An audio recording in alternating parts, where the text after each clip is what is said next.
What do we do when we're in the face of so much uncertainty?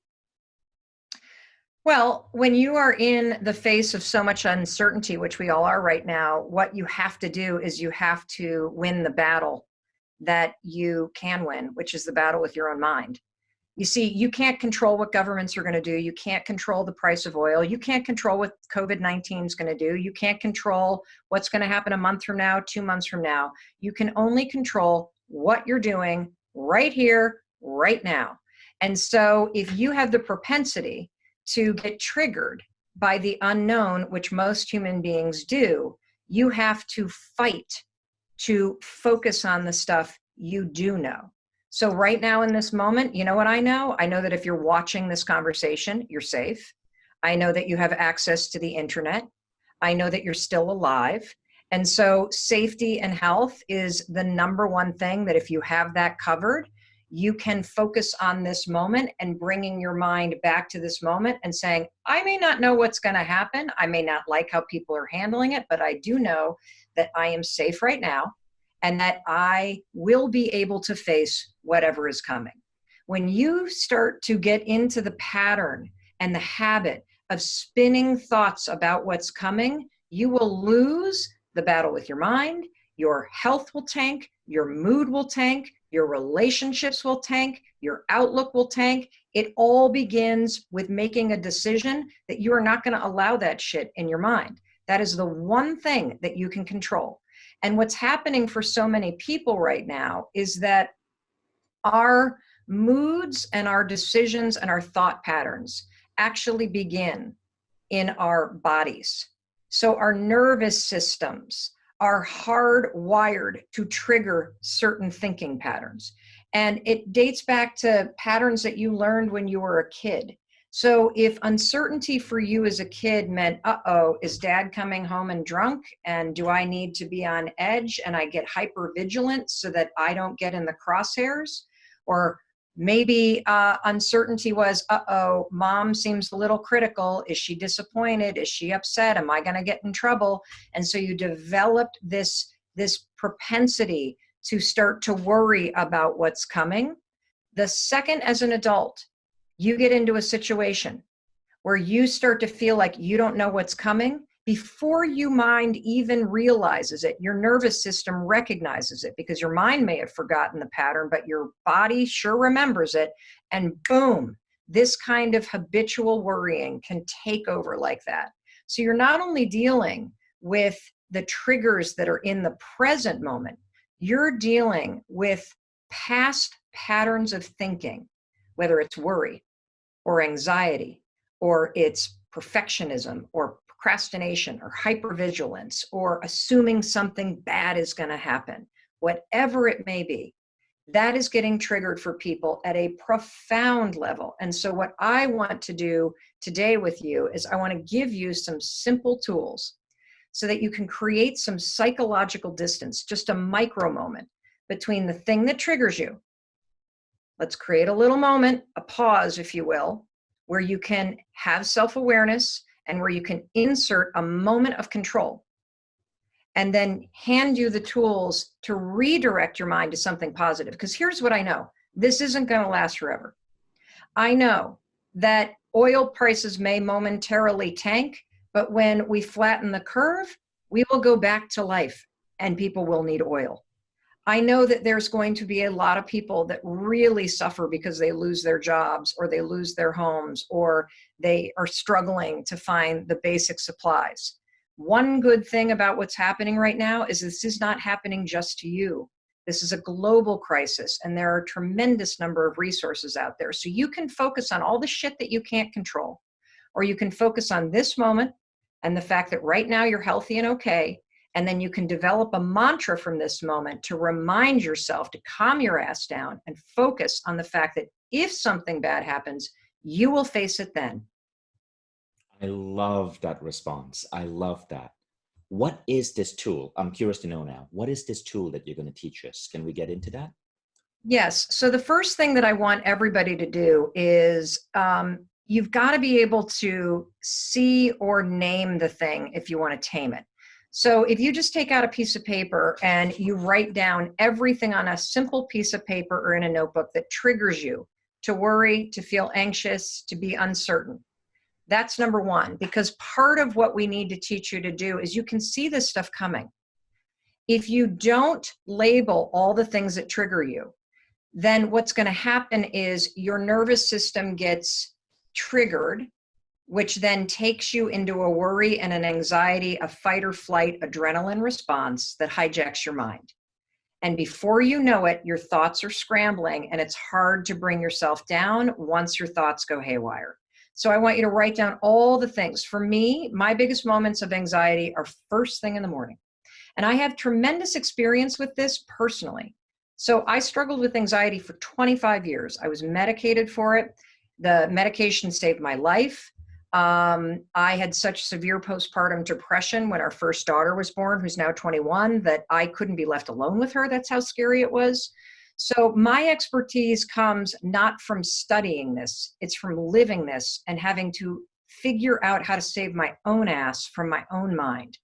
And about 6 years ago, I started using something I called the 5-second rule to interrupt my thoughts that were negative, that would send me spiraling, and drag my mind to consciousness, to the prefrontal cortex in 5 seconds flat. And I trained myself to start to rewire my own patterns of nervous system gets triggered, my mind goes haywire. I interrupt it using what I call the 5-second rule. I'm going to teach it to you in a second. I draw my focus back to my prefrontal cortex, which gives me immediate control of what I'm thinking. And boom, I drop in what I call an anchor thought to anchor myself down.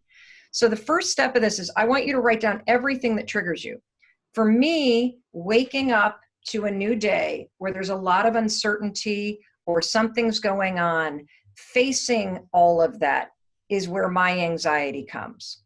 And, I hit rock bottom in my life 11 years ago. My husband was in the restaurant business. It was going under. We were $800,000 in debt, about to lose the house.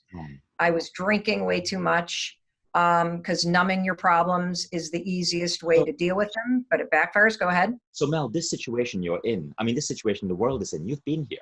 Because I read your bio when your husband was starting that pizza restaurant and you guys were $800,000 in the hole, almost losing your money, almost losing all your savings. No money. I mean, I couldn't pay for groceries. The bankruptcy letters were coming. The car was about to be repossessed.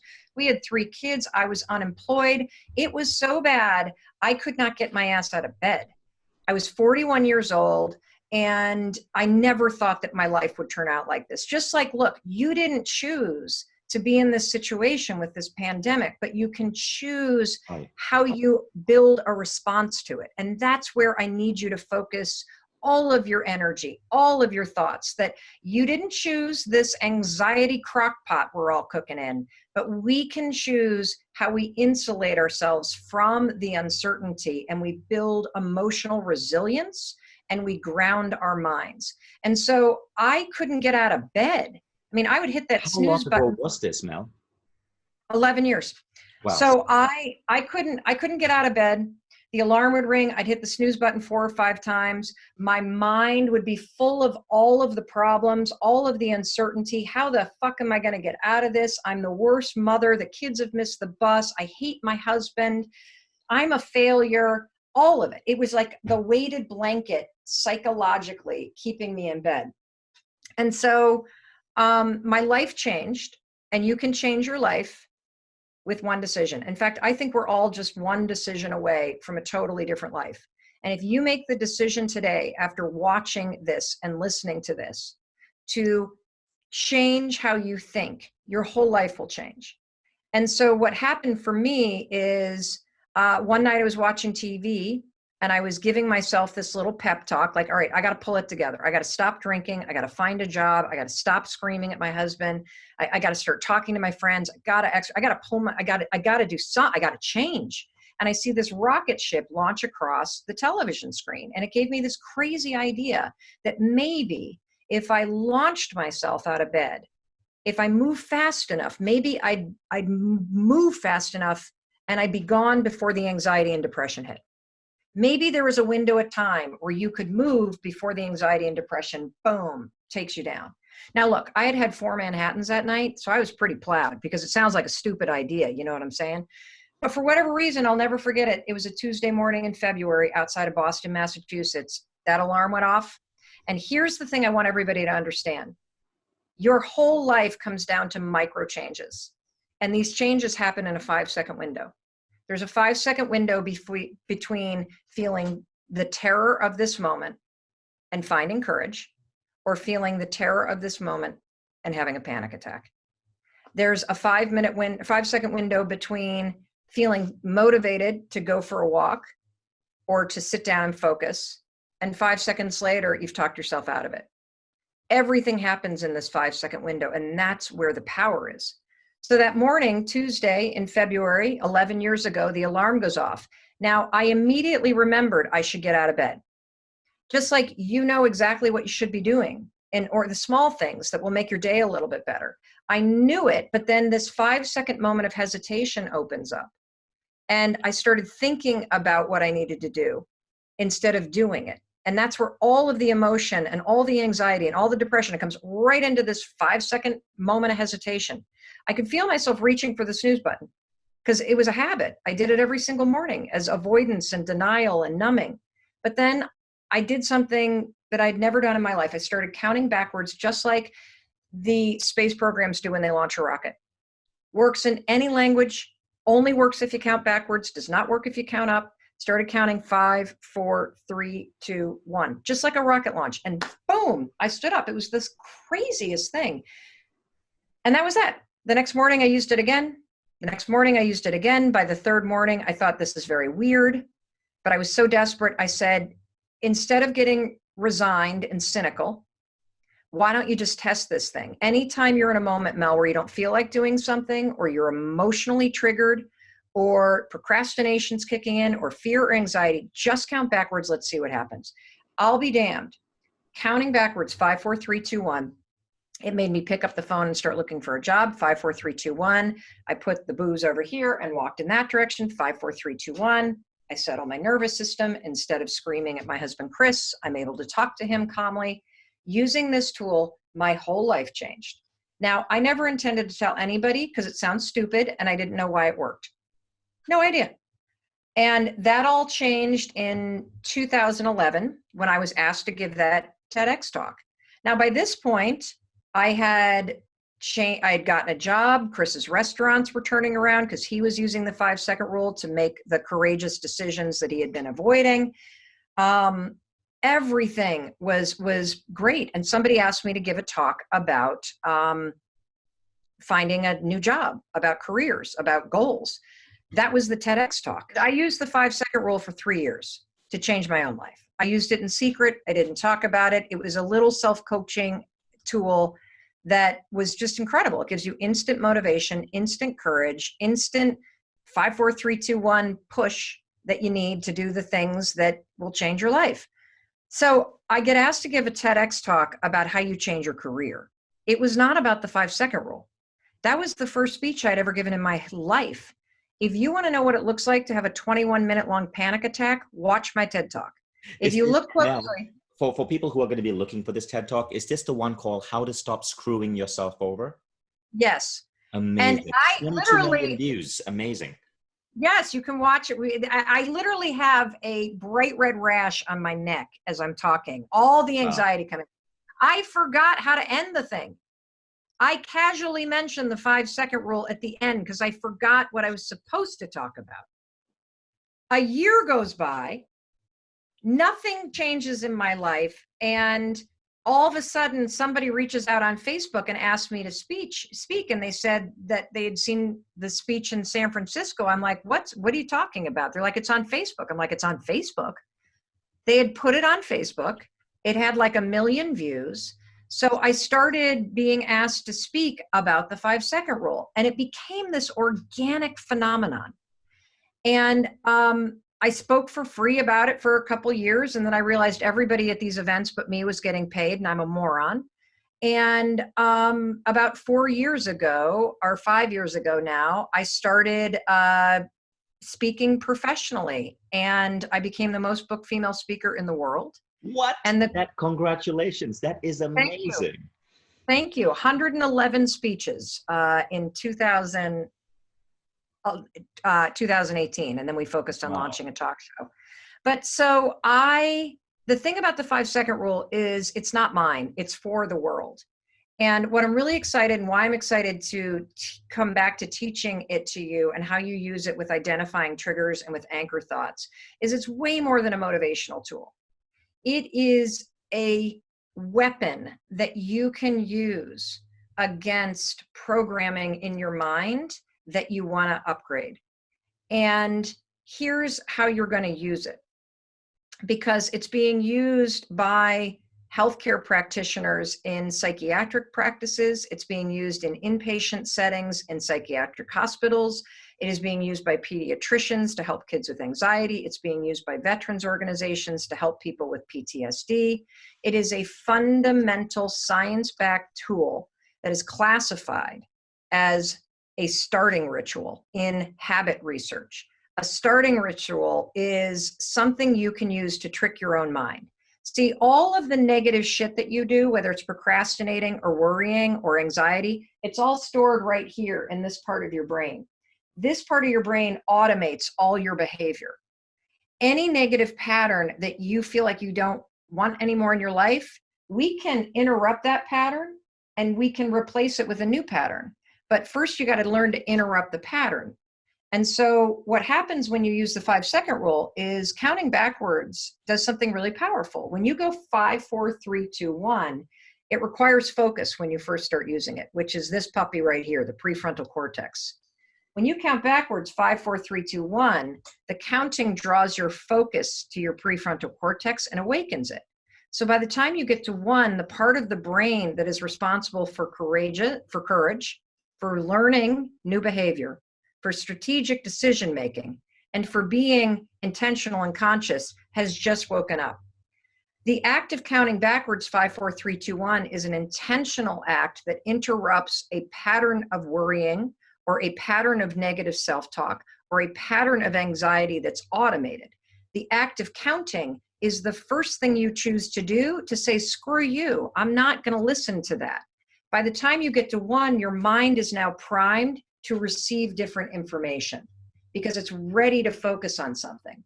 So when you identify all the triggers that trigger you to feel anxious or worry or out of control right now, what you're now going to do is we're going to come up with a pattern that we want to replace.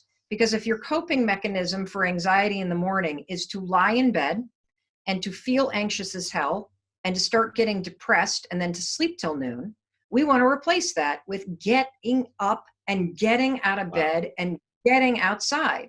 And this change is going to happen in a 5-second window. So we identify the trigger. I feel depressed. I stay in bed. I oversleep. I don't get up. Then I wake up and feel horrible. Okay, that's the trigger, the morning, the alarm goes off. Great. We're going to use the 5-second rule, 5, 4, 3, 2, 1, and we're going to replace it with a different behavior that you've already planned. I'm getting up. It doesn't matter how I feel. I'm getting up. It might be that your coping mechanism is to hit the bong or to drink too much at night because that's the only way you can get your mind to quiet down, right? Because we all are feeling something right now called moral fatigue. Have you heard this term before? Moral fatigue, really important to understand. If you feel like you're more exhausted than ever and you don't understand why because you're just sitting on your ass all day, let me tell you why you're exhausted right now, like exhausted in your bones, and why at the end of the day, you just want to numb out. So here's why. A month or 2 months ago, depending upon where you live in the world, going to the store and buying milk was a very automated proposition. You got to the store, walked in, you got your milk, you left.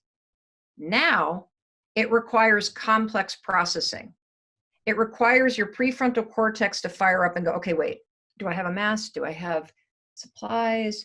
Is the store going to be open? Is there going to be a line? As you're driving along or riding your bike or walking, you see all these people with their masks on and it feels dystopian and weird and people are frowning and it feels scary. And then you go into the store and you're thinking, should I touch this? Should I not touch this? Should I pull out my money? Is there going to be milk? Did somebody touch the milk thing? Should I decontaminate? Does a virus live on plastic? Is it cold? Is it not cold? Should I say hi to this person? Am I standing too close to the cash register? Why can't I come up to the thing? When is this going to end? So by the time you get home, you've basically taken a standardized test. Your mind is like, oh, God. So if you're having a hard time focusing right now, it's because of what they call moral fatigue. Your mind is having to make big moral calls about every small aspect of life right now. It is gassing you. Your brain is so out of fuel. Your mind is so tired. So your butt may be in the same chair all day long. Your mind has just run 4 marathons. It's exhausted. So if you notice that you're making unhealthy choices or that you worry the most at night, that's a trigger. So the sun going down might be a trigger. It's a huge trigger for a lot of people. You want to know why? The reason why the sun going down is a huge trigger for a lot of people is that's when they're typically, if you grew up in a house with a lot of conflict, the fighting happened at night. So parents coming home from work puts you in a state, whether you realize it or not, of feeling on edge, that something's coming. And so it can be very hard for people that grew up in households with a lot of trauma and conflict to relax at night, which is why it's easy to reach for the booze or the weed or the whatever to zone out. And so instead, you could go to Mind Valley and do one of the yoga classes. You could make it a practice that you're going to watch a whole series of documentaries instead, that you're going to have a choice in place because you know the trigger's coming. Now, when it comes to worry, what you need to do is, again, this comes to one of the things that I've been doing is when I notice that my mind starts to go too far in the future, because lately this is what I've been worried about. And this is a very, this is a luxurious worry. But the thing that I've been thinking a lot about is, oh my God, what happens if our 21-year-old and our 19-year-old can't go back to college this fall? That is going to be a nightmare for me because they're going to be here in the house and I'm going to be, but I think about also, when am I going to get back on the speaking circuit? When am I going to be able to be out with people at events? When are we going to be able to get back to things? When I start to go there and I start to feel a level of spinning, I catch myself because it's not going to serve me to worry. That's what everybody needs to understand. Your worrying is not helping you. It's hurting you. And so when I notice my own mind start to go to that place, I use the 5-second rule, 5, 4, 3, 2, 1. It's like going, giving yourself, your brain a little slap. I awaken this. And then at my desk, I'm not sitting at my desk because we went to my mother-in-law's place in Vermont, but I have a photo of Lake Michigan. I grew up in Muskegon, Michigan, and the state park there is on Lake Michigan, one of the Great Lakes here in the United States. And it's a beautiful freshwater lake with sand dunes and seagrass, just beautiful. And so I have a photo of it. And the reason why I have a photo of it is because it is a visual anchor that reminds me that better days are coming. It's a visual anchor that reminds me that when all of this is over and we flatten the curve together and I emerge back into public life, the first place I'm going to go is to see my folks. And I'm going to walk out onto that beach. And so everybody should think about what is the one thing you want to do when this is over that you can't do right now? You know, I want to travel. I want to get on stage again. I want to speak again. I've had so many, just like you, I was supposed to speak at South by Southwest and so many amazing events. All of that got dashed. So pick one. I want everybody to pick one. So you pick. Okay, so South by Southwest. So what I want you to do is I want you to find an image of a particular stage, because I know there's millions of them there, that you really see yourself, or the sea of people, or the big thing. But the vision that really represents that moment when you are out in public with that many people able to share all of these amazing ideas and talk about this incredible community that you've built. And what you'll notice is that our minds are like boats. And if a boat isn't anchored, it will go with a current and drift away. And the current right now everywhere is extraordinarily negative. Nobody needs to turn on the news. You don't. I can tell you what's happening. People are dying. You're supposed to stay in your house, and we're working on finding a test and a vaccine. That's it. Right. Other than that, there's nothing else new going on. That's it. Believe me, when the stay-at-home orders are lifted, everybody will text you. You don't have to have the news on. But the current right now is super duper negative. And so it's easy to have your mind drift. So you need things to anchor you. A photo of the thing you're going to do, like your photo of South by Southwest and my photo of the shores of Lake Michigan, that is what they call an environmental trigger. That positive environmental trigger anchors your mind in the positive thought that this is going to pass. This is temporary. I'm going to get through this. And when I do, I'm going to go do this thing that I care about. That brings you back into being able to be in the moment and remind yourself, I'm okay. And when something happens that I need to worry about, that's when I'll worry about it. But right now I'm okay, and this is temporary. And that, by simply redirecting your mind all day long, you will train your brain, no joke, to start to spot the positive, optimistic things, even in this moment. I'm still in the mindset that I was in 2008 when Chris and I went bankrupt. Which is, I need to get as scarcity. Yeah. Man, really? Yes, that's the big insight I've had during this pandemic. Yeah. Shut up. Shut up. We're going to talk about it. No, I'm just saying shut up because that's crazy to hear you say that. Well, yeah, because we shouldn't be talking. We should just be going. Well, you're recording all this, so you can put it any way you want. Yeah, we could add it in here, but. No, honestly, so if you get into a situation where you nearly lose everything. And look, I know you've been on your sister's couch, you've been down and out, you've had to reinvent yourself. We could be the reinvention twins, the two of us. We could be. Yes, and the thing is though, is that if you get in that moment where you can't pay for groceries, where you think your car is going to get repossessed, where you can't pay for your kids' town soccer league, like that is low. When as a parent, you can't provide what you want to provide for your kids.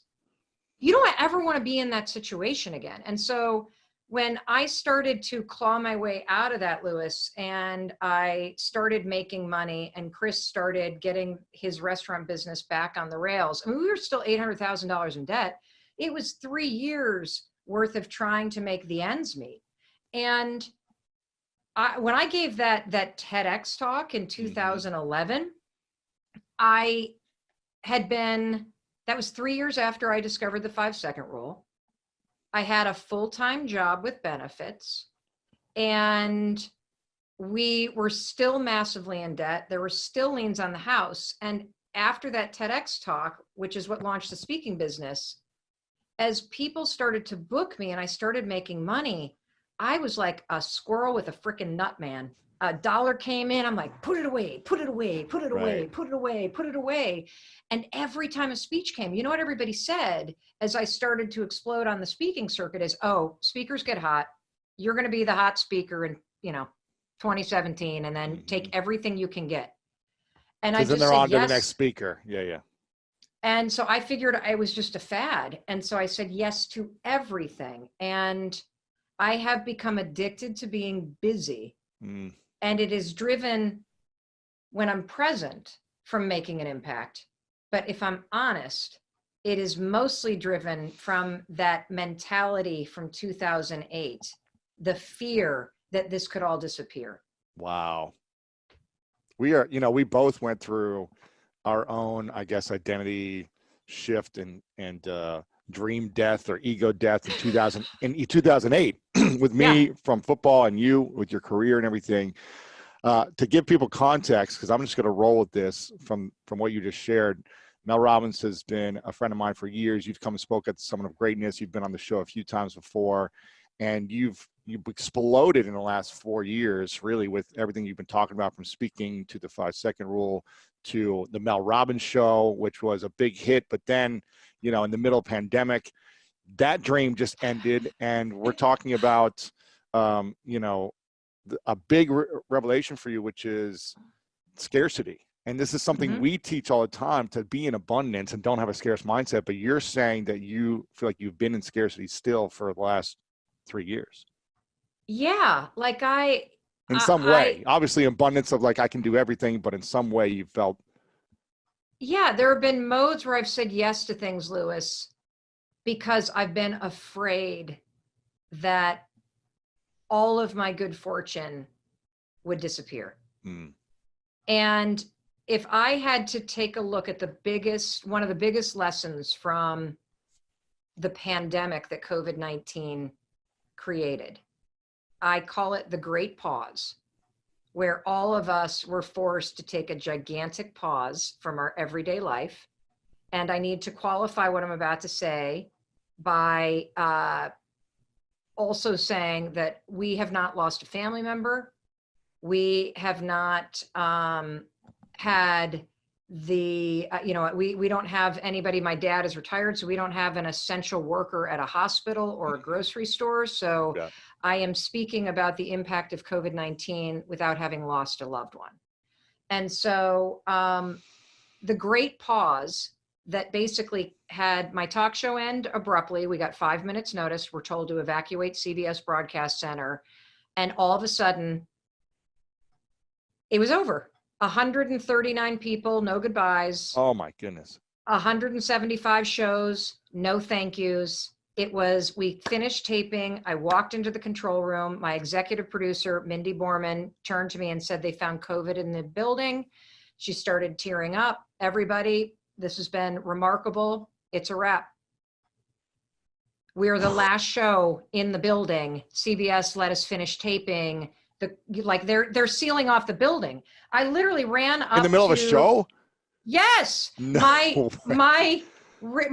This was March 11th, and we had already stopped down audiences, and so I ran upstairs to the apartment in CBS, which was like our green room. I grabbed everything that was possibly not nailed down.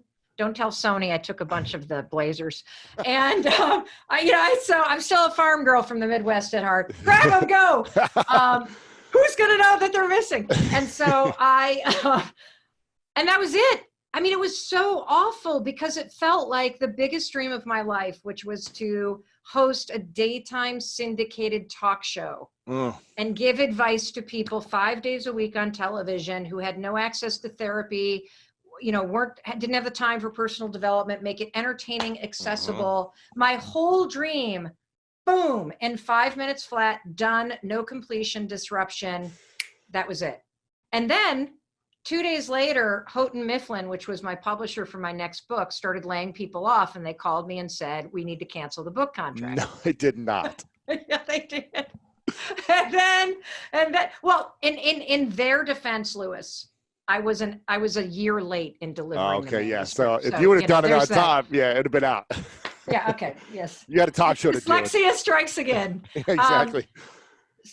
And then it started to be like, this speech is canceled, and this speech is canceled, and this speech is canceled, and basically, once Microsoft announced that there were no events happening until June 2021.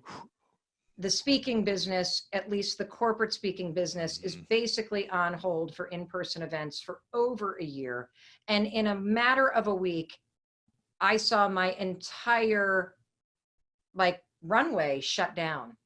And what's so interesting is you and I have both, in 2008, like so many of your listeners, the first recession just rocked my life to rock bottom. And when rock bottom hits, you don't have to hit with a thud.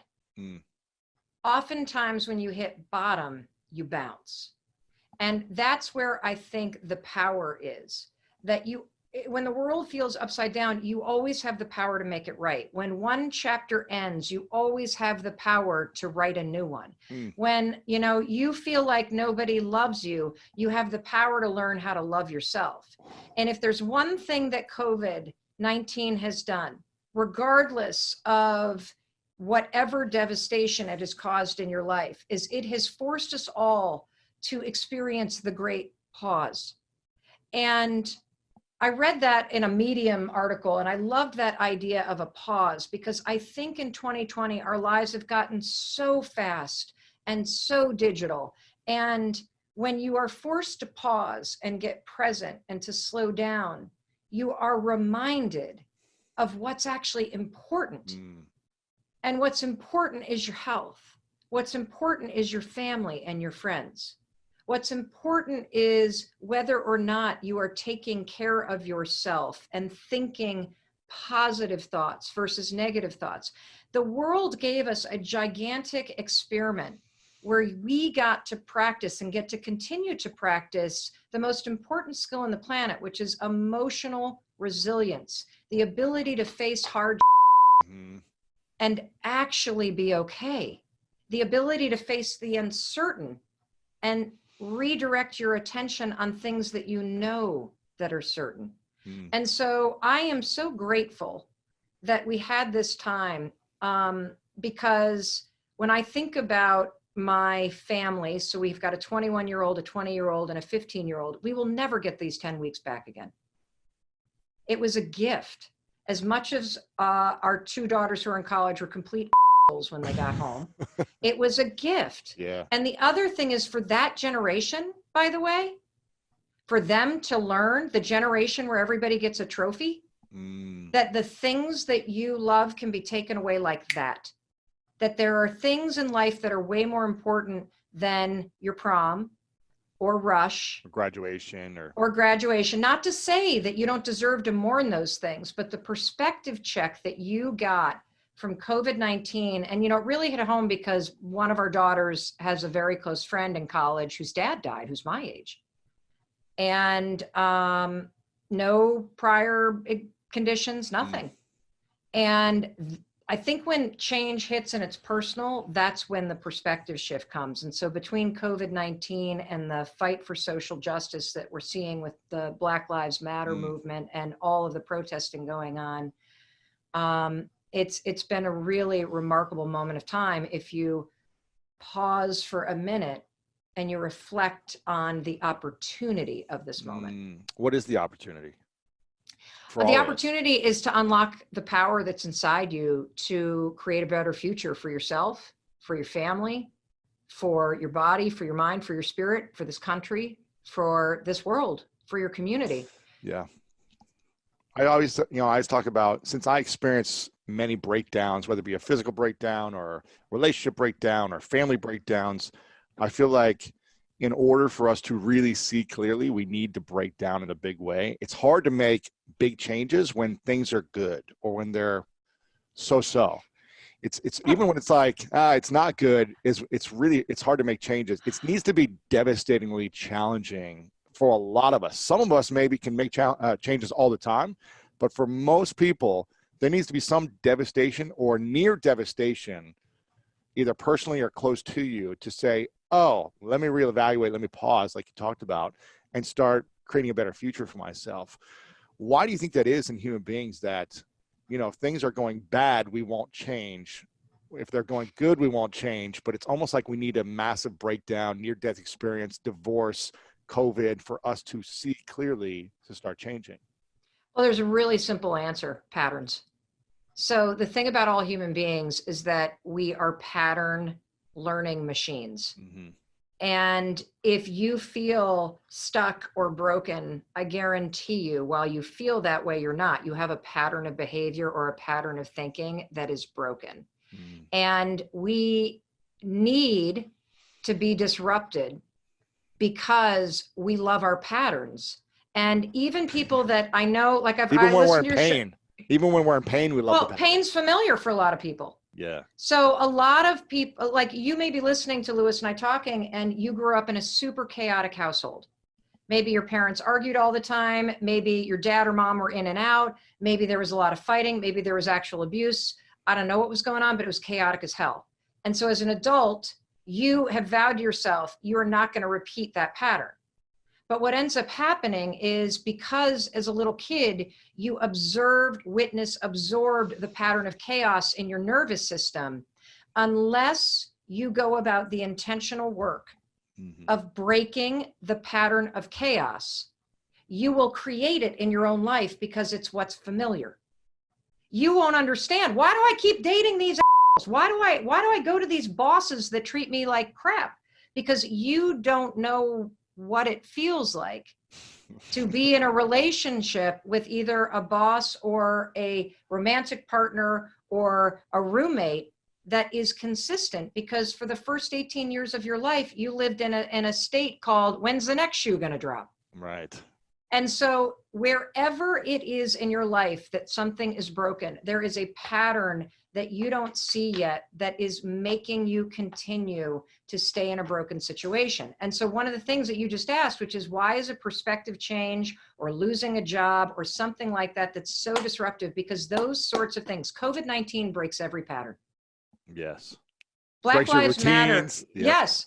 Black Lives Matter breaks patterns of thinking that you weren't even aware that you had about privilege or being anti-racist or what your Black colleagues and friends and relatives deal with on a day-to-day basis. And so having a breakdown is one of the biggest things on the planet, because what you get is you get a break from your own bullshit, and you can look objectively at where you are, and for the first time look ahead and say, well, what do I want to go create? And 9 times out of 10, if you're discouraged right now, if you've got financial devastation, if you're facing something that is making this moment in time as hard for you as life was for Lewis and I in 2008 during the last recession, I beg you, ask yourself honestly if what you had is actually what you wanted.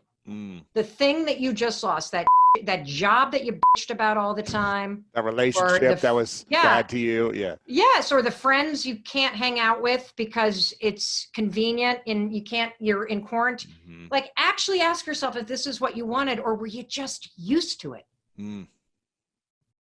Being used to something, Lewis, I think is the biggest reason why people don't change.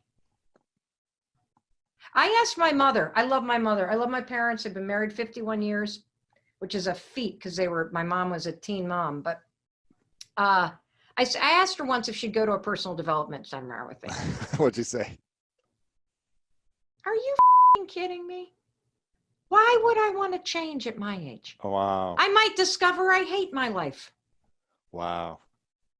I was like, okay, I'm just going to leave that right there. Right.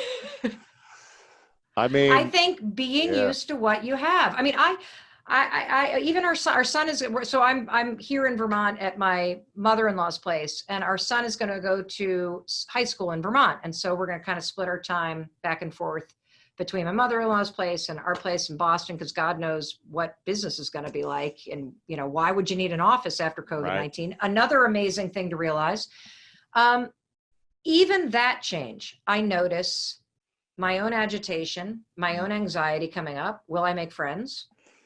Will I like a slower lifestyle? What happens if Chris likes it up here and I hate it up here? My own mind, because it's not something I'm used to yet, is making up stories to cling to the old way of life. This is a moment in time, everyone, please. This is the greatest gift. The greatest gift is this moment of pause where you get in touch with what you actually want. And if you don't have the skills, for crying out loud, look around and take an online course, because if you need skills to prepare yourself for the thing that you want, get them right now. How do we bring that list into this whole approach? So there was the list. There's the 5-second rule, and then there's that trigger, that positive trigger. How do we put all 3 of these tools together? Excellent question. So number 1, you're going to make a list of everything that triggers you. It could be the time of day. It could be a thought. It could be a certain news headline. It could be a certain thought, worried that maybe your mom or your dad is going to get this, or somebody that you love. Could be a thought. A lot of people I've noticed have a lot of thoughts right now about their own health. And so that's that. Whatever the trigger is that causes you to start to worry, write them all down. So now you know they're coming. Whenever one of them hits your brain, you're drifting down the negative current. Use the 5-second rule, count backwards, 5, 4, 3, 2, 1 to anchor yourself back down. Now, on the list of triggers that you have, what you're going to do is you're going to write down either an alternative thought hey, I'm not going to worry about that right now. Right now I'm safe. If I have to worry about, I'll worry about it when it happens. Saying it's not going to happen is not a great reframe, because most people don't believe that. They're worried it's going to happen. So you're going to write down your triggers. So can I do an example with you? Okay, so for example, for me, a worrying thought is, I don't know when my kid's school is going to open again, right? Okay. And you're wondering the same thing. When are your kids going to be allowed to go back to college? So that would be one of the things that's worrying us. What would be the positive vision to that? Okay. So the way that I've handled that, and, again, you got to figure out what triggers you and what's going to ground you back into the present, is I don't need to know right now. At some point it's going to reopen and they'll go back then. What I've done is I've said in my mind, they're going back in January. And that means that since there's so much uncertainty, you can hack certainty two ways. One is creating a daily routine that gives you certainty right now, because you can count on your routine being predictable, and predictability gives you emotional safety. Two, you can create your own milestones based on what you know from the World Health Organization and based on your own critical thinking. Me personally, I don't think there's any coming out of this where I live until mid-July, maybe. And I don't think there's any way, given that my daughters go to big universities, that they will be ready this fall. So my mind goes, I'm not even thinking about it, because I think it's January 1. Right. And if it happens sooner, fantastic. Now, what I say to my kids is this. I say, look, your whole life changed dramatically in the last 6 weeks. And school doesn't reopen for another 3 or 4 months. The smartest people on the planet are working on this problem. And so if your life can change for the negative in 6 weeks, it could also change in the positive in the next 6 weeks. We just don't know. But just feel good knowing the smartest people in the world are all working on the same problem. And that's a really good thing. Yeah, that's really true. And that gives me so much hope. Just before you, I was speaking to Stephen Kotler, the famous writer and futurist, and he said, never before in the history of science and humanity have we had this many of the world's talent working together to solve one singular problem. Yeah, it's really cool. Okay, now, so we have the list. Yep. We have that future vision, whether it's speaking on a particular stage or our kids going back to school. How do we apply the 5-second rule? So when you feel yourself getting triggered, so think about when you get triggered, you typically feel it in your body first. Is it the pit in your stomach? Is it the heart racing? Is it the hair on end? What is it? Start to identify that, the thoughts that swirl. The second you feel that coming on, we're interrupting that response. 5, 4, 3, 2, 1. And then drop in whatever thought you're replacing the worry with. My kids are going to go back in January. I don't need to worry about this. Right. I like that. It's so simple, yet so effective. Well, the reason why is because you're planning this ahead of time. You see what triggers you coming, and then you have a plan to replace it before it escalates and hijacks your ability to think. Because the more stressed out you get from worrying, cortisol floods your mind, makes it really, really difficult to engage your prefrontal cortex, makes it very difficult to focus on anything else. So we want to see it coming, use the 5-second rule to interrupt the automated nature of it and engage your prefrontal cortex before cortisol takes over. And because you have a go-to thought, you'll be able to switch it up immediately. Having the go-to thought is critical. Look, I heard from a COVID-19 ICU nurse who's using this same exact method all day long to keep herself from succumbing to terror and emotional overwhelm. And what triggers her, they have to wear like double and triple layers right now in the IC COVID units. And so it's super hot and really suffocating because you're so bundled up and nobody can really see your face. And so when she walks into a patient's room and they shut the door behind her, she gets a surge.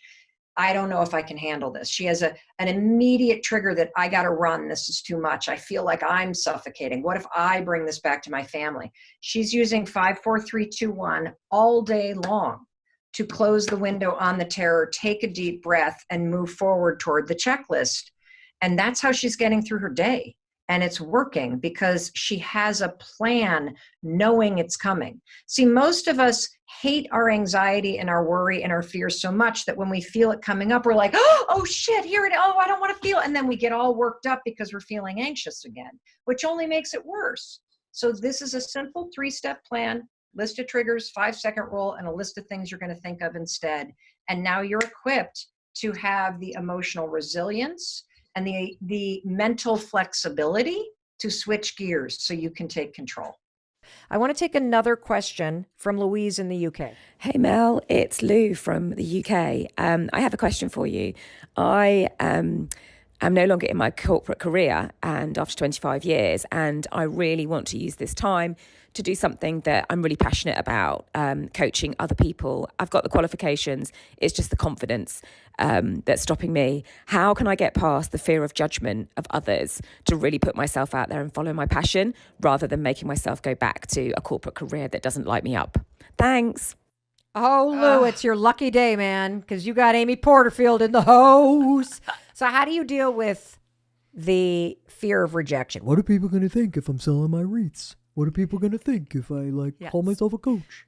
Okay, so first of all, notice in that question she said, I'm qualified. And then she just brushed right over it. That's the thing. And then she said, how do I find the confidence? You don't. It does not start with confidence. You have to tap into courage first. And this is a mindset shift right here. Okay, stop. You don't tap into confidence, everybody. No. You're not going to feel confident is what you're saying. It's never going to show up in the beginning. Okay, so you got to tap into courage. So please explain what that means to Lou or anybody listening who's like, okay, I got my idea. I got the wreaths. I got the streaming online. I got the coaching business. Now I'm doubting myself. Yes, I'm looking for confidence everywhere. Confidence comes from a proven track record of something you want to do. You look and think, oh, I've done this, so I can keep going. You've never done this. She doesn't want to do what she did in her 9-to-5 job. She wants to start something new. That's uncharted territory. Yes. There's no confidence in that. So what she needs to do is first say, I'm going to find the courage to do this. Courage is taking the leap of faith, knowing everything I've done in my life, I've literally gotten to this point. I've overcome all of my obstacles. I'm alive. I'm here. She has a proven track record of being resilient, of showing up, doing the work. She said, I have the experience. I'm qualified. So we're going to tap into courage saying, well, then I'm going to create something new based on the fact that my track record is I can figure this out. You know what I love about this? It's a way to basically just whack self-doubt away. Because what you're saying is, all right, I don't know how to do this. I've never done this before. Not feeling that confident. Imposter syndrome is kind of coming up. I have the courage to try. Yes. I have the courage to keep going. I can tap into this thing inside me to say, I know I'm nervous. I know I'm this, but I'm going to fucking do it. I'm going to do it. Yeah. I'm going to do it. Exactly. And so that part is so important. We're not going to chase confidence anymore. The other thing is when I left my 9-to-5 job, I got home, my first day on the job, I'm in my kitchen at my kitchen table, kind of typing away and freaked out thinking, what did I do?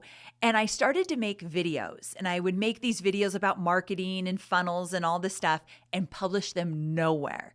And my husband would say, I see you making these videos, but you're doing nothing with them. Why not? And I said, I'm so afraid what my old coworkers are going to think about me doing this. They're going to see these videos where I'm not good on video yet, so I look like a mess. And they're going to think, who is she? She looks like a fool. Who does she think she is? She doesn't know what she's doing. So I didn't move forward in this dream I had because I was afraid of what they were thinking. And here's the truth. One, they're not even paying that close of attention. People are are into their own lives. They're doing their own thing. And any opinion they'd have of me making videos is a direct reflection of their opinion if they could do it as well. They didn't leave their job yet. They're not going after it. So they're going to tell me all the reasons why I shouldn't, or I am not going to make this work. Here's 2 pieces that I would add to that. Okay. Lou, if you wouldn't trade your life with them, yes. Why the fuck would you listen to their advice? Yes. That's number 1. Because people who have not done what you want to do have no clue what it takes to get there. So stop looking in the rearview mirror. You're not heading in that direction. Second thing I want to say, the second that you decide that you're going to pivot your life, your social media is not for your friends. Yes, if you could get this concept into your head, your social media is not for your friends. Your social media is for you and your dreams and your self-expression. And it's meant to put something out in the world intentionally so that people who are looking for you and who need you can find you. That is what social media is for. If you want to share photos of your kids with your friends, text them to them. But when you get serious about making a pivot in your life, the inbound of social media is your board of directors. It's your board of advisors. It's the way that you do total immersion, as Amy just said, into who you're becoming. Your outbound, what you post, is meant to be something like a beacon that draws in the kind of people that are interested in this. And when you can get clear, it's not for your fucking ex-coworkers. It's not for your relatives. It's not for your family. It is not for your friends. I think most of my long-term friends do not follow me because I post 3 times a day and it would choke their feed. And, you know, if they want to catch up with me, they'll text me. Right. And by the way, they're not into what I do. Yes. They're not into personal development. And so why would they follow me? I'm not putting it out there for anybody else but the people who find value in it. And when you can wrap that around your brain, it'll change your freaking life. I mean, that's a great example of unbossing. You have the courage to put out content that you know is no longer for your friends to see, your kids or whatever, but I'm going to put stuff out there that's going to attract people that I can serve. Yeah. You think the CEO of Coca-Cola worries about what their ex-colleagues think about their new marketing campaign? Amen. No. We often say that about Beyonce. Do you think Beyonce or Oprah are sitting there thinking, I don't know if I could do this. What are people going to think about me if I put it out there? They're not thinking that way. And now she has the world's most Grammys of any recording artist ever to fucking prove that if you just find the courage, forget about confidence. It'll come later. Find the courage to try. Make the damn wreaths. Yes. Say you're going to do the online exercise thing. Say you're going to figure this thing out. Do it. So I promised you an exercise because step 1 is you have to get honest with yourself and claim what you want. That's step 1. And so I'm going to tell you that. And I want you to think about your dream. I want you to think about what's calling you. I want you to think about the thing that would be so magical if you could make it happen, but you've been arguing against yourself. And I want you to allow yourself to claim it. And as you sit there and think about the dream in your own life, let's go back to Los Angeles. Let's go back to that stage. And let's check in with Barbara, because I'm going to ask her to start getting honest. And what I want you to pay attention to is I want you to pay attention to how much she starts to joke and make excuses and dismiss how serious I am about dreams. Maybe you needed to move to South Florida to actually feel and understand in your soul who you are and what you want. It's a scary thing to admit what you want. Yeah. Because it's true. It might not happen. Right. Yeah. And it's not, I've come so close to it happening so many times and it hurts so much. It's all so scary. There's part of me that's like, no, don't do that. But why is it scary? Because I don't want to go into debt and I want to like be at least somewhere. So I thought, well, I have this, But here's what I want you to understand. You have not gotten honest with yourself about what you actually want. You're putting all the energy into, but I don't want to go into debt, but I don't want to do this, but I don't want to do that. So then you do that anyway. Yes. That's the first step, honesty. And it's very sobering when you get honest. Because for many of us, I mean, look at me. I spent 11 years making excuses for why I couldn't start a podcast. And all those excuses and the dancing around and the, brushing it off and the, I'm not really that serious about it. It's painful. Your dream isn't painful. Like she's talking about how scared she is that the dream's not going to turn out. What's actually painful is how much energy you're putting into avoiding what you want and what you deserve. And the three big ways that we extinguish that flame inside of us and we put distance between ourselves and the dreams that are meant for us is, number one, we literally downplay them. Anytime you make a joke about your dream, anytime you're like, I'm not that serious about it, you are putting distance between you and your dream. You're taking a bucket of water and you're trying to extinguish the flame inside you. Anytime you make excuses, I don't have the money, I can't do it, I don't have the time, blah, blah, blah, blah, blah, blah, blah. Same thing. Cold bucket of water on that flame. Stop doing it. And the third thing, when she really gets honest, when you have that moment of reckoning with yourself and you can claim what you want, it's terrifying. It really is, because you allow yourself to feel desire. You allow yourself for just a second to feel possibility. Just imagine how incredible it would be to do a stadium tour and sing your own songs. And when you allow yourself to entertain the fact that that's the dream that's meant for you, you allow yourself to stand close to that flame. You allow it to burn a little brighter. And then we get scared. What if it doesn't happen? And you convince yourself that your dream is scary. And your dream isn't scary at all. Your excuses and your fear of it and your joking is what's scary. And so how do you keep this dream alive? And this is a really important exercise, particularly for those of you who say, I don't know what I want, Mel. I don't know what my dream is. I have a very simple exercise that I have taught to hundreds of thousands of people. It's backed by science. And this is an exercise that is going to help you get back in touch with dreaming. See, I think part of the problem is that we've all gotten into this mode where we don't want to get our expectations up. So we put a lid on our own desires. We don't allow ourselves to want what we want. We don't allow ourselves to be in touch with the things that we really long for. And it's the fact that you won't even give yourself permission to dream. That's also making you feel unworthy. And so how are we going to tap back into this dream inside you? How are we going to get your desires flowing freely? How are we going to get you to start to believe that you're worthy of the things that you long for? I'll tell you how. It's very simple. Every single morning, you are going to make a cup of coffee or tea, and as part of your morning routine, you are simply going to write down 5 dreams a day. That's it. 5 dreams a day.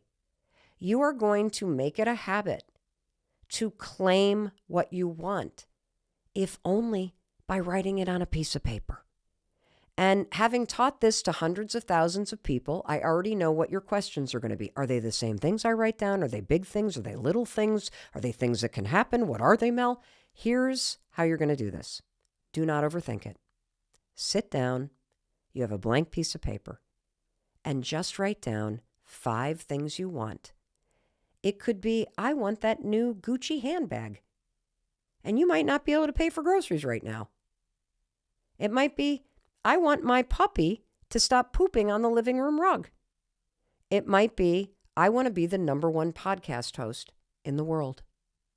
It might be, I want to do a stadium tour. I want to write a song that helps heal the world. I want to have a wonderful relationship with my mom, who I currently hate. Your dreams are yours. Do not judge them. Do not shrink them.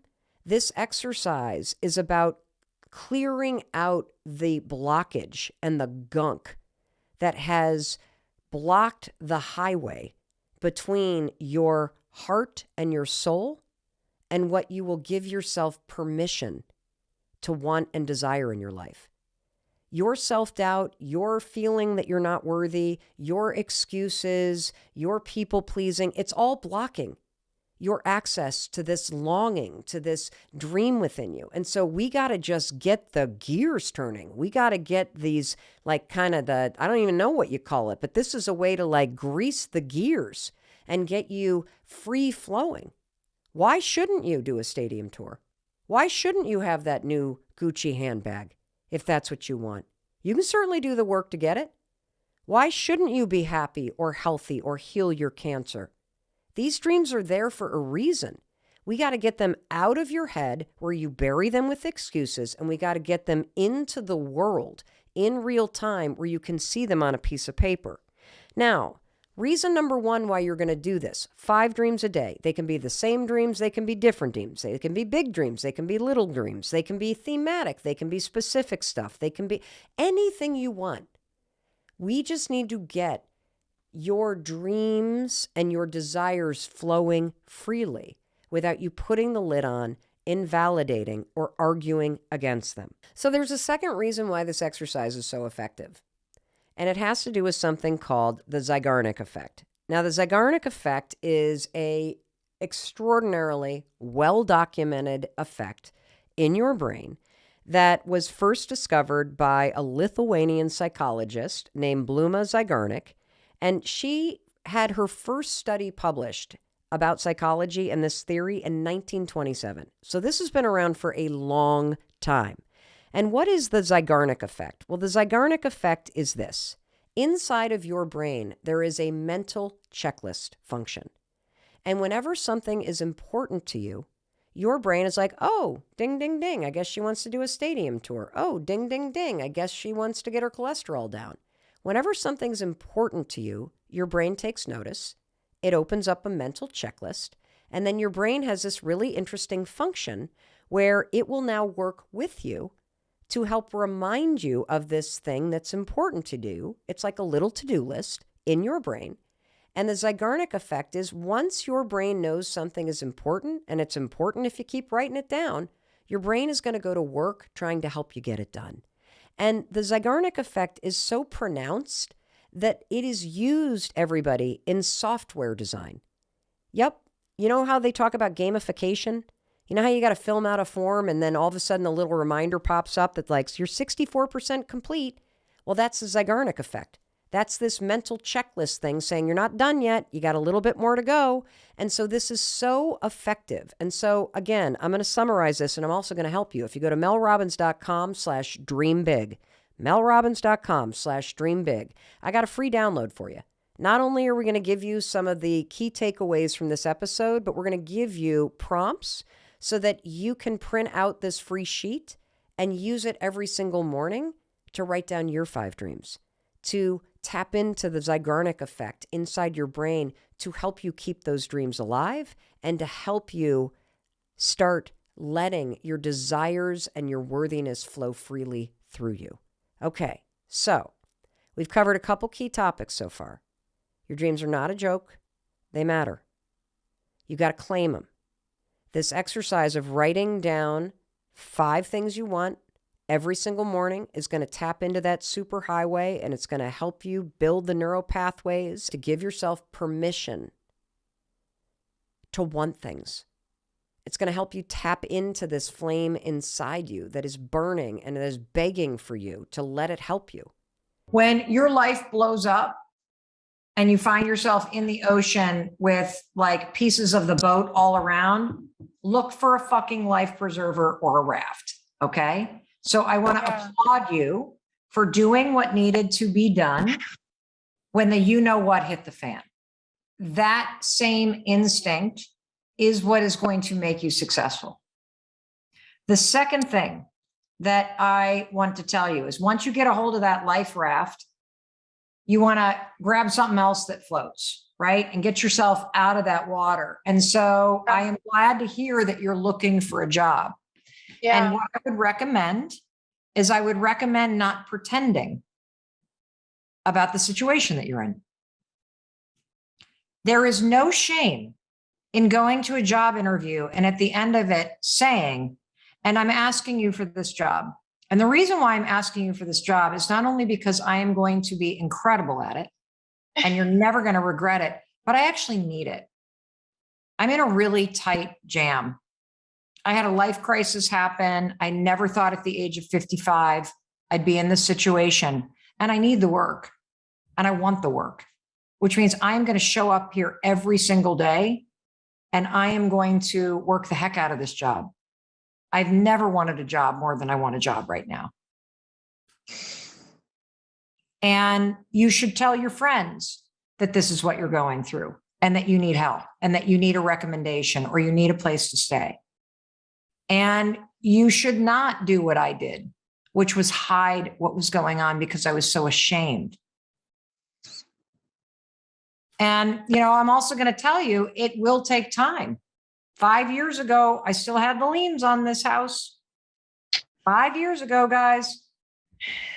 And so it will take time for you to climb out of this, but you will climb out of this.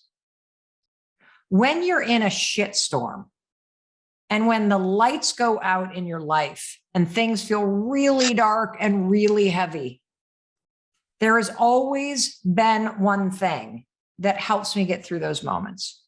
And it's reminding myself that this moment, like every painful moment of my life, was temporary.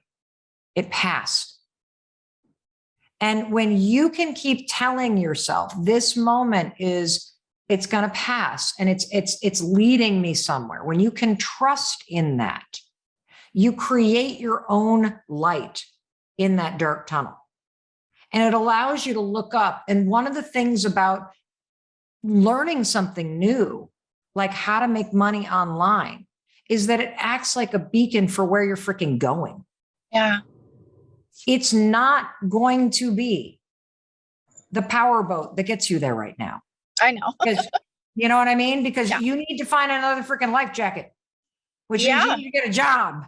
I know. You need to just keep going on these interviews. And there's no need, if you've gone on all these interviews and people are like, you're amazing. And then you don't get it. You think it's because you're too old or you're too desperate. They say you're a consultant. Right. There's no shame in writing back and saying, I'm not sure if you filled the position, but I didn't mention that I actually need a job. Right. My pride got in the way. And so if you haven't filled that position, or maybe you, are looking for more people, I want to make sure I'm not looking to be a consultant. I've never wanted to find a great job more than ever than this moment. There's no shame in that. What's the worst they're going to say? Yeah, we filled the job. Yeah, I get that. I mean, I've been really even just struggling to even get interviews too. And it's just a funny thing, and it's like, I did have a really great. What did you do before? Well, I have I was sort of a rock star visual researcher with directors, back in the day. And I took an odyssey out of that when I had my kid and went to Europe, and I had a company doing that. And recently hooked up with my old team through B School. We're starting a Pinterest collective. So I'm reactivating this whole visual research space. Great. Let me tell you what you could do tomorrow. Yeah. Project management. I don't know, girl. I'm like the worst project manager.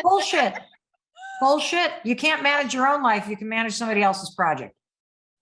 Maybe. 1,000%. 1,000%. Do not look for a job in what you used to do. Okay. Look for a job managing projects in any kind of company, because you just need structure and a place to go every day and a paycheck. That's like the rows on the boat rowing you ahead. Yeah. And you're scrappy enough, I can tell, that you'll get annoyed with that job. And then you'll start hustling even more than you are. And you'll giddy up in the other things. But you need the structure. You need to get out of the house. You need a simple paycheck. You need to do that routine for a couple months. I am telling you, it is the best job market in 4 years. I don't give a shit how old you are. No, I love hearing that. And I get so frustrated by that because it's like you're looking for the wrong kind of job. You're trying to find a needle in a haystack. Yeah. I mean, you have skills. Stop looking at industries. You have skills. You can manage things. The woman that I just hired, who's going to come on board as my executive assistant, like organize Mel, she was a graphic designer. She worked in a branding agency. She had a dog walking. She's never been an executive assistant. Why? Right. Because I just need somebody who can organize shit who's an adult that I trust. Right. Not going to steal from me. That's what I need. And who can boss me around. Right. Yeah, I do. I understand it. I do think I do have the adult quality, and of course, I definitely I'm a pro. I mean, I honestly though, Mel, I would ruin your flights. I'm the worst. I'm not a project administrative. Then don't take that kind of job. You're not hearing me. You have skills that you can market. Do not look for a visual organizer, needle in the haystack job. Forget that. Get your skills at the top of your resume. LinkedIn has an entire learning platform, and there is so much on there about marketing skills. That's what people are hiring right now. It's not about the industry. Yeah, I do see that. I have 8 recruiters working for me that can't place me because it's I'm an email marketer. Everything is one skill kind of, parsed out. And trust me, look for project management, account services, anything, honestly. Okay. That's just what you need. You need something. At this point, don't be picky. Just I'm not picky. I just feel I don't get any traction with it. It's weird. It's just a weird, I'm not. Okay. So let me tell you something else. You ready? Yeah. Because I can tell you don't like the advice, which means it's exactly what you need to do. I don't know. I'm open to doing anything, but I just wish I was good at that. I've worked with project managers and I value them. Well, then don't be a project manager. You're missing the point. Okay. If you're working with recruiters, they're not going to place you in a job that's general. Right. 80% of jobs are not even marketed. They are filled by referral. Right. You need to be talking to your friends. You need to be looking at the job boards on LinkedIn. Yeah. And you need to be lowering your standards because you're in a lifeboat right now. Right. That's what you need to do. Okay. And as you lower your standards on the job front, and as you start rowing in a direction, because you now have a paycheck, you're able to get out of your ex-husband's apartment every day. I'm dead serious. Yeah. Let's just be honest about where you're at. And you have a rhythm to your week.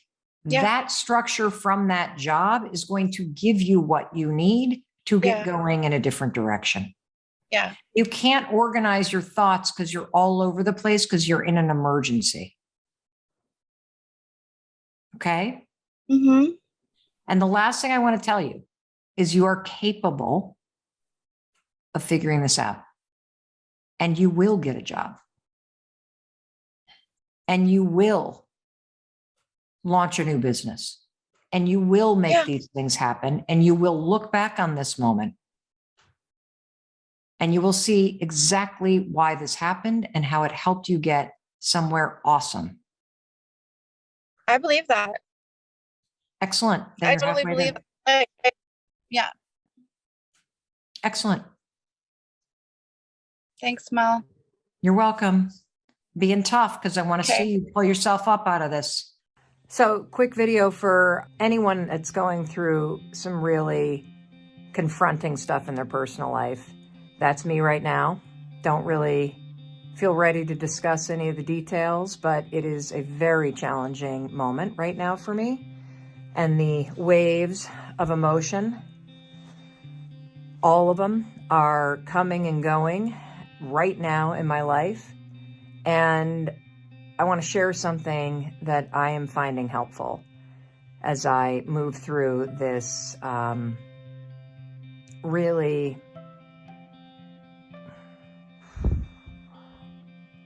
tough moment in time. I remind myself that these feelings are temporary, number one, and that helps me find strength in knowing that I'm going to learn something in this moment. I'm going to ride through this pain, and I'm going to come out stronger, and I won't always feel like that, like I do right now. The second thing is I try not to attach myself to the waves that are coming of sadness and anger and fear and frustration and just all of it. And by that, I mean, I let the wave of emotion come into my body. I try not to hold on to it, grip it, attach it. I feel what I need to feel and I breathe it out. That's number two. And number three, a lot of journaling. Just pouring out everything I'm feeling as a way to excavate it responsibly. Anyway, I wanted to make this video because I know you're probably going through something. I know you're probably experiencing waves of emotion, frustration, sadness, anger, joy, whatever it may be. You're human. This is a human experience to feel emotional waves. And so remind yourself, whether it's a high or a low, it's temporary. You can get through this. Breathe through the wave. Don't attach yourself to it and let it knock you over.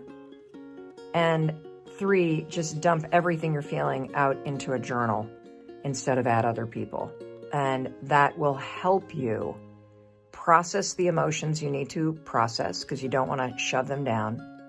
It will help you get clear about where you want to go next and what you're meant to learn in this moment. And it will help you move through it with grace, with strength, with resilience. I hope those three things help you the way that they're helping me. I have followed the personal development world for a really long time, and you have just inspired me to continue on my path of entrepreneurship that has taken away my doubt, the fear, the anxiety, the negative self-talk, all of those things. So I follow a lot of the personal development people, and yours has stuck the most with me. Has actually resonated and it actually has worked. Why do you think that is? Because that's a great question. Hold my hands because I can see your shape. I am. I think you're just real about it. There's no sugarcoating it. You connect with it. It's not where you're telling us to not say do things, but the other personal development people tell you to dream big and you think these things, but it's the taking that blockage away.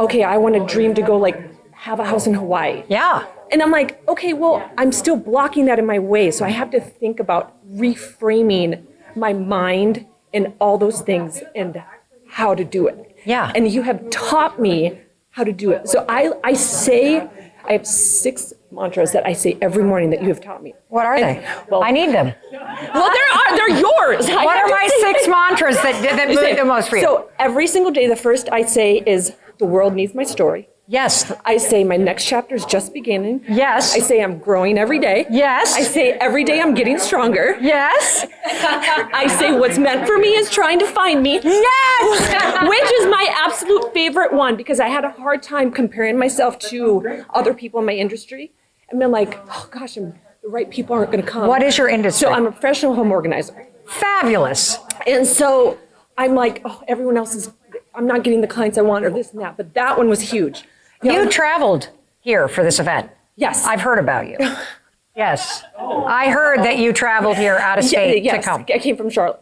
Yes, from Charlotte to Fargo. Yes. Well, I'm originally from Fargo. Okay. So this is my But home. still, you traveled, so I'm going to give you credit for that. You get a high five for traveling that far. Yes, the high five. So that, and then I'm committed to my financial freedom. And then another one that I did from meditation is abundance flows to me and abundance flows through me. Yes. So those are what you have taught me, and they've helped me, and I say them every day, and it has helped my mindset more than I can tenfold ever thank you for. And you're welcome. Thank you for trying it. Because I often think that the reason why the things that I'm talking about work is because they're so damn simple. They are. And sometimes they sound so stupid, especially when the problems are big or the goals are big. Yes. But when it's simple, you can remember it. And in a moment of doubt or fear, you can apply it. 100%. And when you use one of those 6 reframes, it removes the thinking that's keeping you from taking the actions. 100%. Because the simple secret is this. If you know what you want, what you have to do is bring yourself back to the present moment and just align your thoughts and action with the thing that you want. So imagine the person in Hawaii, imagine the organizing business, and you've got your millions of followers and your HGTV show, or maybe you're on the Magnolia Network. I don't know, maybe that's your dream, or maybe you're doing a YouTube show, right? So you have a dream and you give yourself permission to have the dream, and then you say, okay, well, here I am today on a Tuesday, and I'm standing in my current life. How do I think like the person who has what I want? And what's the one action I could take today that aligns with turning my life toward the thing that's meant for me? And so I'm so proud of you because you are allowing yourself to hear your heart's desire and you are pushing yourself to walk toward it every single day. I love you. Thank you. Thank you. Awesome. So awesome. What's blocking you currently? Well, I see. Yeah, that one. I have what is a it? whole list of questions. So, like, what's blocking me currently, like, with the realm and my space in that world? So, like, everyone knows the names of, like, the Home Edit, Marie Kondo, and I love them. I respect them. Right. And I'm like, how do I move my mind frame of my limitations, thinking they have made it so big and so far. Like, I want to get there, but like, I don't even know how to take that away to get my mindset around thinking I can get to that level. Right. Like, how do I get there without feeling like a copycat, but also like knowing that it's possible because they're doing it. Yes. Okay. So I'm stuck right there. Got it. So you're stuck in comparison. 100%. And the people that are ahead of you on the path that you're walking down are making you invalidate yourself. Totally. Great. No, not great. Not great. Not great. But this is normal. Yeah. Okay, it's normal. Okay. It's normal. So one of the reasons why our brain sees everybody that's ahead of us as competition is it's trying to protect you from taking any kind of risks. Yes. Normal for your brain to do this. This is where reframes are critical. I also want to tell you, I struggle with the same thing. I am launching a brand new podcast show in October. All I see around me are the 2 million shows out there, the bigger ones, the this, the that, the other thing. And if I look at them as being ahead of me, I immediately go, why am I even doing this? 100%. Yes. Okay, so here's how you're going to reframe this. Okay. You have to say, they are a light on the path. Okay. They're a light on the path I'm walking down. Yep. They are showing me it's possible. That's number one. Yes. Number yes. two, there is no copying because there are no original ideas. Seriously. Right. I want you to be inspired. You're not copying, you're inspired by what they're doing. Right. Okay? And when you look at a pantry, if you're inspired by what Marie Kondo does or the Home Edit does, you are going to look at the pantry and take that inspiration and do it your way. Right. So do not invalidate the fact that your dreams and these people that are showing up are actually trying to get you to feel inspired again. Okay. Your doubt and your fear is blocking the inspiration. By calling it I'm copying them, you're demeaning the fact that your dreams are getting stirred up. Right. Your inspiration is going. Right. So you got to keep walking toward that. Okay, that's number two. Okay. Number three, you may never get there. You may be way bigger. You might. That's true. Okay. You might. Okay. You might. Yeah. And you also are so lucky because you can study everything that they did. True. And then you can take the step that they took and you can go, oh, this feels right for me. Right. Or you can take the step they took and go, ew, I wouldn't do it that way. Sure. I'm going to do it this way. Okay. And so literally use their path to test out ways to try this. Okay. Because the thing is, you're going to build your business your way. Right. It is a gift Right. that other people, you know what I'm doing right now? 4 months ahead of launch my own podcast, I am stalking every podcast person. I am listening to their opening episodes. I am studying what they do. Okay. I am practicing, and I'm trying to figure out what feels right for me by following what other people have done. Okay. It's impossible for you to be somebody else. Right. Absolutely. But in trying and practicing and being inspired by other people, you are going to build the skills and the muscle to find the courage to put your own spin on it. Okay. You got it? I got it. Okay, good. I'm gonna do it. And now here's the other thing. It's not a freaking race. Okay. Please play the long game. Okay. Please do this because you love organizing. Yes. Yes. Tell me why you love organizing. Well, a lot of reasons. One, I just love being able to help people. I can Great. see it like there, but I also know from ADHD standpoint, like my history with school was so hard. And like that's, I wouldn't say like my scarring moment, but I had to be organized. I didn't have a choice. Yeah. Because I would have failed out of school. Yeah. And I wanted to achieve. So it's like, it has got me to where I am today because of that. Yeah. So that's why I love it. I see people so frustrated, and I always thought everyone knew how to do it. So this is perfect. That's the long game. Okay. You're not addicted to organizing a pantry. You're addicted to that moment where somebody has a breakthrough in what life could be like if they're organized. Yes. Yes. There you go. Yes. Stay attached to that. Play the long game. It won't ever matter how much money you make or how many followers you have or what product deals you make because you'll stay attached to the heart and soul of why you're doing this. Okay. Got it? I got it. Good. Awesome. Go get it. Oh, right here. Yes. Okay. Who wants to go first? Yes. Imposter syndrome. Okay. So currently, I'm really struggling with realizing that my hard work that I've done is mine, like my hard work, and that I do deserve the things that I'm getting, that I do deserve the awards, the recognition. So how do I deal with like falling back into that, like the hole? Gotcha. Who can relate to this?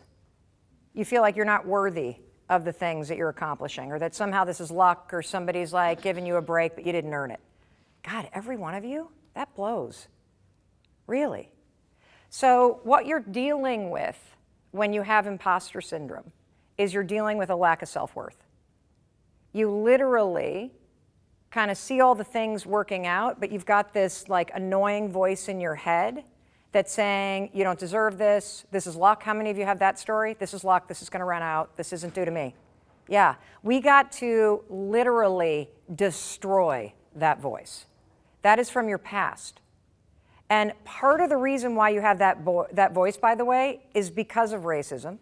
It's because of discrimination. It's because of childhood trauma. It's because of various experiences that you've had, where either your experiences growing up or society at large has made you feel either overtly or in a really like gross and sort of sly way like you don't belong. And so it is critical for you to start to punch that voice literally out of your head, and I'm going to give you some steps to do it, okay?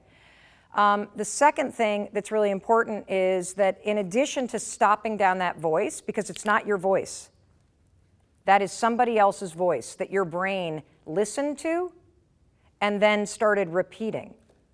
And the thing about your brain is that your brain is this really cool computer that learns patterns. And what I want you to understand is that patterns repeat unless you break and replace them. And if you have a pattern of thinking, like what Heidi has, that says, you're not worthy, you don't deserve this, luck is gonna run out, at some point, the you know what's gonna hit the fan again, brace, don't count on anything, like you didn't earn this. If you got that pattern running in your head, that is a broken pattern. You're not broken. That pattern of thinking is broken. And so the line in the sand that I want to draw starting today is you're not allowed to listen to that garbage anymore. We are going to go on a mission together to notice whenever it comes up, oh, interesting, there it is. There's that pattern. It's spinning, just like a load of laundry, right up there. And I'm going to teach you, once you recognize that pattern, you're going to use this thing that I created called the 5-second rule. You're going to count backwards 5, 4, 3, 2, 1, because that shuts that down. And counting backwards, let's all do it together. Here we go. 5, 4, 3, 2, 1. Now notice when you counted, did you feel a little pressure right here? Yeah, that was me hypnotizing you. No, I'm just kidding. What you were feeling is by counting backwards, it's a little brain hack that interrupts all the garbage that's here in the interior part of your brain. This is where imposter syndrome lives, everybody. This is where anxiety is. This is where self-doubt is. This is where self-criticism is. This is where it's all stored. When you notice, oh, there's that voice again, and you count backwards, 5, 4, 3, 2, 1, you shut it down, and then you awaken this part of your brain. This is the part of the brain that you used when you were taking the SATs. This is the part of the brain that you used when you applied for that job, when you speak up in that meeting, when you tell somebody, no, you cannot borrow my dress tonight. No. When you have boundaries, right? This is the part of the brain that gives you immediate control over what you think and do next. And so that's a really important thing. Number one, you're going to notice it. Number two, you're going to name it. So let's give that jerk in your brain a name. So Heidi, what do you want to name this thing? Like, close your eyes and think about it. And everybody, close your eyes and think about like that voice, that nasty, stinky, awful, skanky, gross voice in your head. I want to kind of get an image in your mind. It could be a cartoon character. It could be a human being. It could be like some little pimply, ugly person from middle school that you feel sorry for now. Okay? Yeah, because when you laugh at the voice, it doesn't have control over you like it did, right? We want to make this less serious. So what's the name you're going to give your voice? Well, I was thinking the voice, but maybe something like, I don't know, Rocky, Spiky. Spiky. Okay. What name do you want to give your voice, Linda? Bob. Bob. Okay.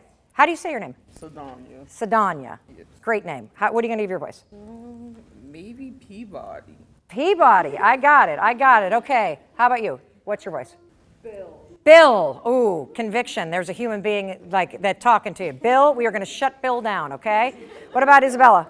Broccoli. Broccoli? I hate broccoli. She hates broccoli. I love that. That's great. How about you? Josh. Josh. Okay, great. So whenever you hear that voice, what I'm teaching you is to use the science of objectivity to distance yourself from that voice. Okay? This is so important because you are not that voice. Welcome in, everybody. Actually, pull up your chairs closer. Do not sit that far away from me. Come on. Yep, let's go. You are not late. You are right on time. Let's welcome them in. Okay? Yep, louder. Clap louder. Super important, everybody, in life to make people feel welcome. Super important to invite people, especially other women, to have a seat at the table. And one of the things that I've learned, and then I'm going to catch you all up on where we're at, okay? One of the things I've learned is that, you know, there's so much success to go around. Have you wrapped your brain around the fact that there are, 8 billion people on this planet? There is so much success to go around. There's so much happiness. There's a tremendous amount of money to make. There's a ton of people to date. And when you focus on the fact that there is limitless possibilities for you, you're not in competition with anybody in this room. And the louder you cheer for other people, the more you invite people in, the more you will be invited in and the more cheering there will be for you. It is incredible when you can flip your mind from being jealous and competitive and small-minded, like if she's getting that, it means I don't. Oh, no, no, no, no, no. If you see somebody getting something that you want, it's evidence that you can have it too. You're just going to get it and have it in your own way.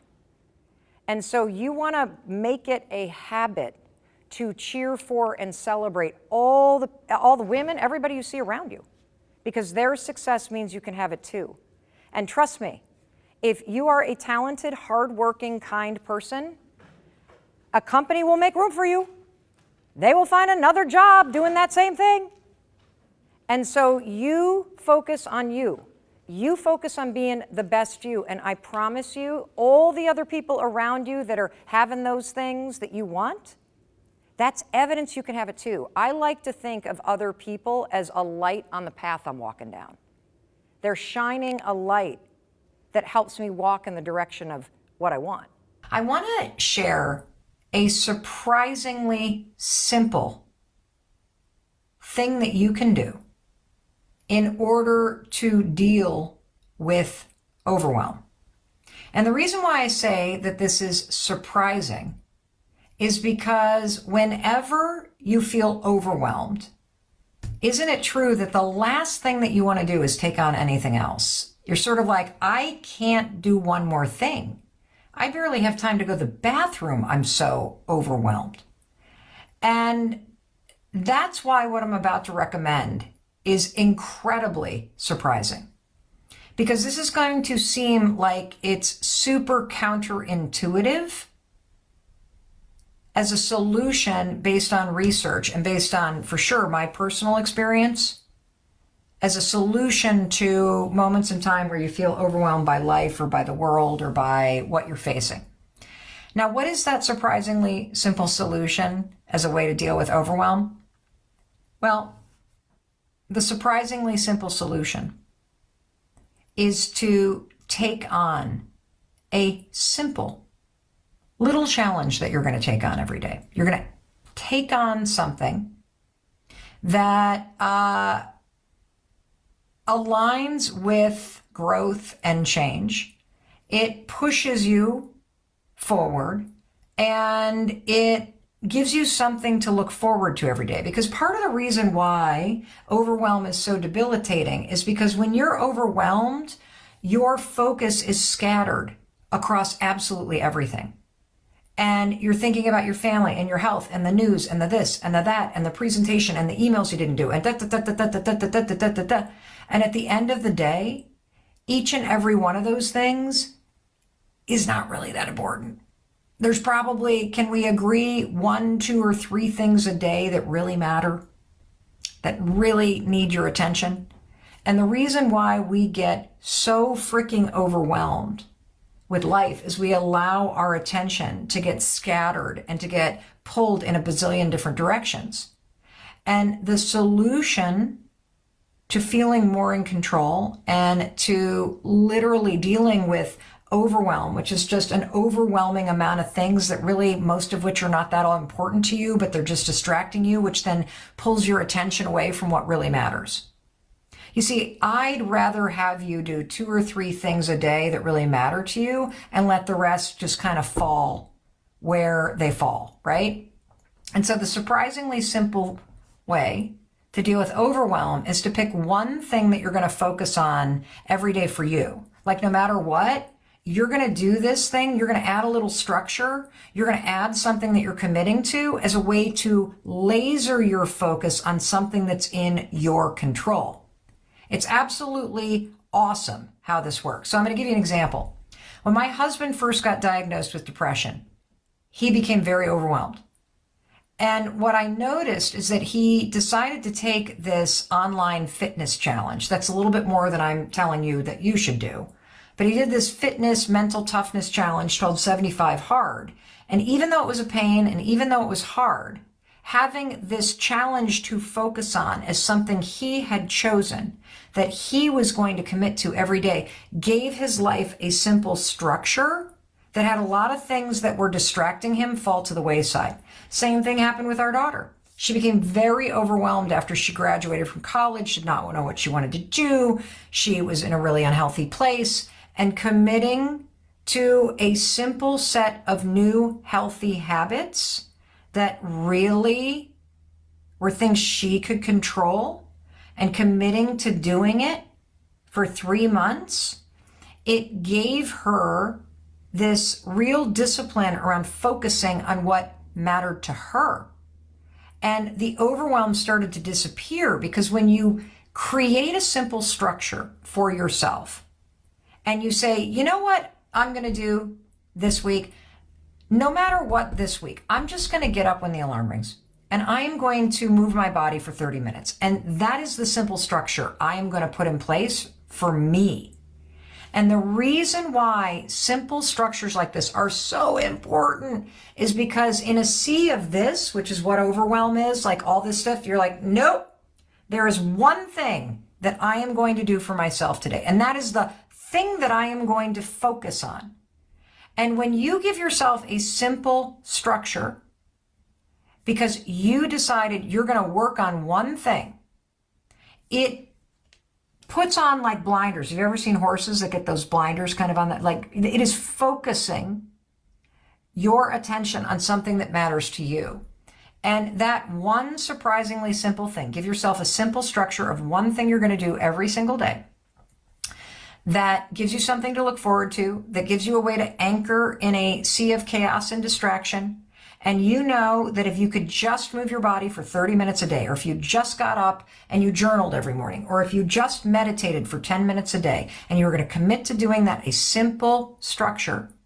And interesting, I see Pam saying, Mel, those little things, you know what it does? It keeps a horse from spooking because there's nothing coming at them this way. And isn't it true that life feels like it's coming at you like this?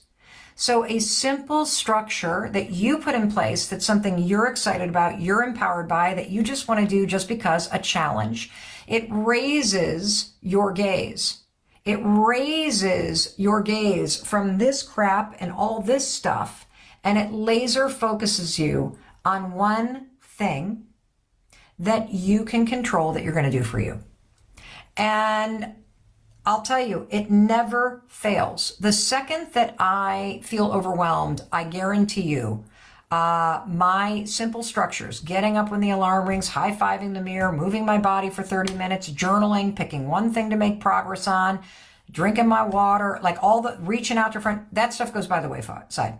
The simple structure, which you don't want to put in place because you're so overwhelmed and you can't handle one more thing, it's actually exactly what you need. And it's also a reason, I'm so glad you guys are getting something out of this quick pep talk, because I was thinking a lot about this today. I was driving into Boston. We're looking at office space. We've got a ton of stuff going on, project with Audible. We're going down to New York this week. I'm so overwhelmed. I started to cry in the back seat of the car heading in. And I just said to the person sitting, I don't think I can do all that. I just can't do all this. And then I thought, oh my God, I know what's missing. The simple structures that I put in place for me. The simple structures that always make me feel a little bit more in control. They've literally gone by the wayside because I have allowed myself to get so overwhelmed. And the way that you slice through the overwhelm and you take control again is, I want you to say one thing in the comments. One simple thing that you could add into your day. Is it 30 minutes of exercise? Is it a walk outside? Is it meditating? Is it getting up when the alarm rings? Is it cutting out alcohol for the week? Is it spending 10 minutes working on a project you've been avoiding? What is one thing that you could add back in as a simple structure? For me, it always comes back to this when I'm overwhelmed. I got to go back to the basics. Hey, it's Mel. Thank you so much for checking this video out. And if you like this one, I have a feeling you're going to like this one too. I'll see you there.